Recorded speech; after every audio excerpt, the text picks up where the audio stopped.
जो भी मैं आपको समझाने जा रहा हूँ वो सब रियल फैक्ट्स पर बेस्ड है। मेरी तरफ से कोई भी कहानी नहीं बनाई गई, क्योंकि उन महापुरुषों को लगता है कि engineering is equals to money, respect, doctor is equals to proud. एक ही बच्चा तीन इंस्टीट्यूट पे उसके नाम लगे हुए हैं। क्या करें, डिप्रेशन को कैसे हैंडल करें, उसका फाइनल रिजल्ट क्या होता है, क्या कंक्लूजन निकलता है? सुसाइड।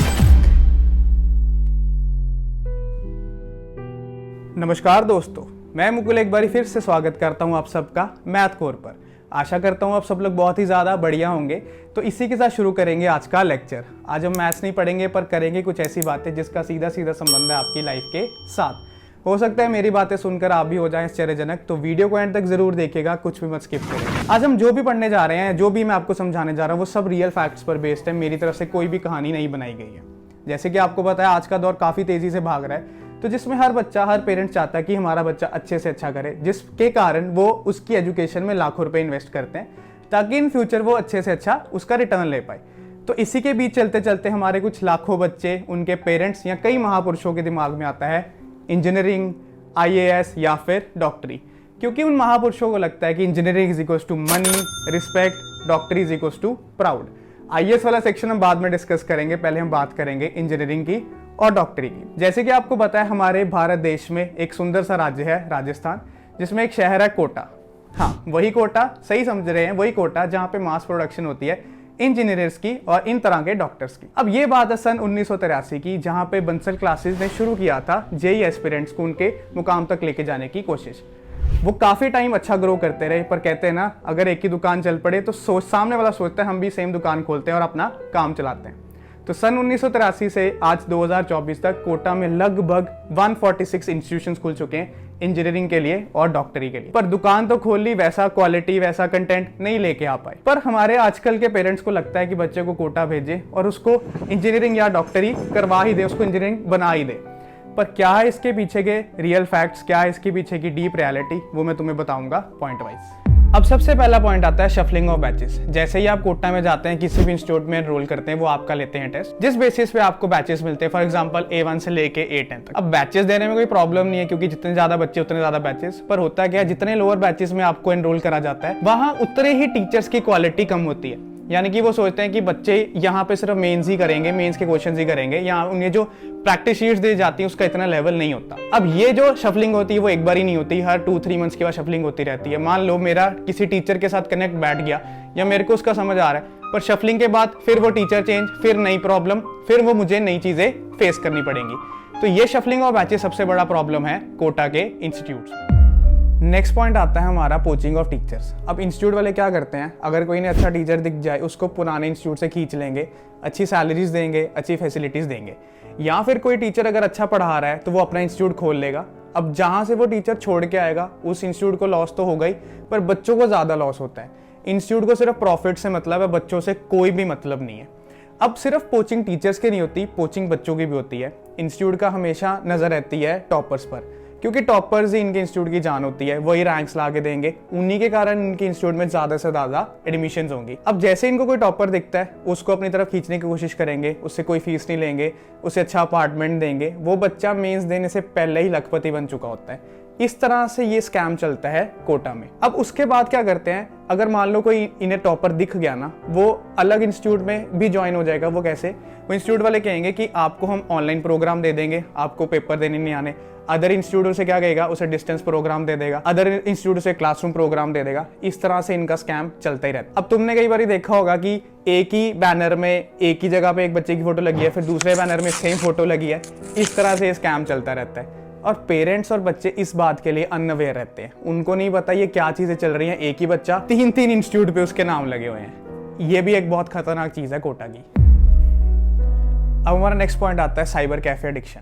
अब साइबर कैफे एडिक्शन वहाँ की बहुत ही खतरनाक चीज़ है।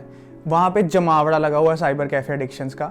कैसे, एक ही जगह पे 100 कंप्यूटर्स लगे हुए हैं, जहाँ पर बच्चे पूरी दिन पूरी रात गेमिंग करते रहेंगे, मूवीज़ देखते रहेंगे, कोई वेब सीरीज आई, थोड़े से पैसे दे के अपनी एंटरटेनमेंट करते रहेंगे। अब ये होता क्यों है, बच्चे वहाँ पूरा दिन पढ़ते हैं, कॉम्पिटिशन का माहौल है, प्रेशर के कारण वो चाहते हैं थोड़ी देर की एंटरटेनमेंट।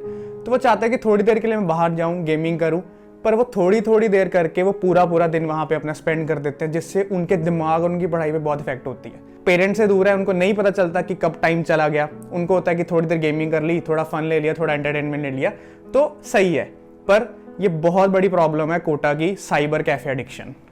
अब नेक्स्ट पॉइंट हमारा आता है एडिक्शन टू ड्रग्स। अब ये प्रॉब्लम हर जगह है पर कोटा में ज़्यादा अवेलेबल है क्योंकि इतने हॉस्टल्स, इतने पीजी, उन पीजी में एक ना एक बच्चा ऐसा होता है जो ये करता ही रहता है, ड्रग्स कर लेगा, ड्रिंक कर लेगा और वो अपने रूममेट्स को भी ट्राई करेगा, फोर्स करेगा कि एक बार ट्राई करके देख, मज़ा आएगा। कौन देखने वाला है, पेरेंट्स तो है नहीं है। अब बच्चे क्या करते हैं, इतनी प्रेशर वाली सिचुएशन में, हर दिन टेस्ट चल रहे हैं, हर दिन शीट्स आ रही है नई से नई, उन प्रेशर को कैसे मेंटेन करें, कैसे बैलेंस करें लाइफ को, तो वो एक ना एक बार ट्राई कर लेते हैं ड्रग्स को। पर अगर आप ऐसा सोच के जाने की वहाँ कोशिश कर रहे हैं तो कोटा आपके लिए नहीं है, आपकी लाइफ खराब कर देगा। एक बार आप उस चीज़ से एडिक्ट हो गए, आप वापस नहीं आने वाले। इतना जो पैसा आप इन्वेस्ट करोगे कोटा जाके, वो सबका सब वेस्ट। 2 साल की बात नहीं है, आपकी फुल लाइफ वेस्ट हो जाएगी क्योंकि आप इंजीनियरिंग का सपना लेके गए हैं, आप डॉक्टरी का सपना लेके गए हैं। अगर आप वहाँ ड्रग्स में फंस गए तो योर लाइफ इज एंड। अब नेक्स्ट आता है डिप्रेशन एंड पेरेंट प्रेशर। अब जितना ये वर्ड हैवी है सुनने में, उससे ज़्यादा इसका इम्पैक्ट है, डबल इम्पैक्ट है।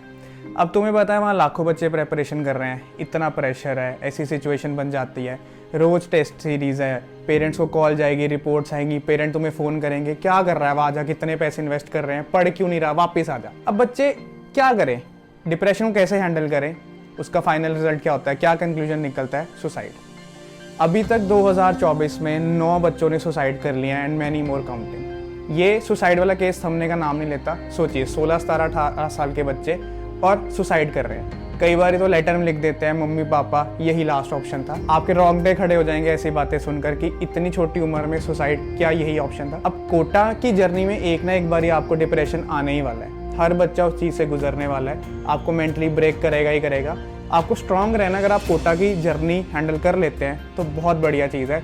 पर अगर आप कोटा की जर्नी हैंडल नहीं कर सकते, या तो वापस आ जाए या अपने घर वालों को सीधा बोल दे कि हमसे नहीं हो रहा, हमें वापस ले आओ, इतनी पैसे इन्वेस्ट मत करो, हमें कुछ और करने दो, हमें अपना पैशन फॉलो करने दो। अब नेक्स्ट हमारा आता है हॉस्टल एंड फूड स्कैम।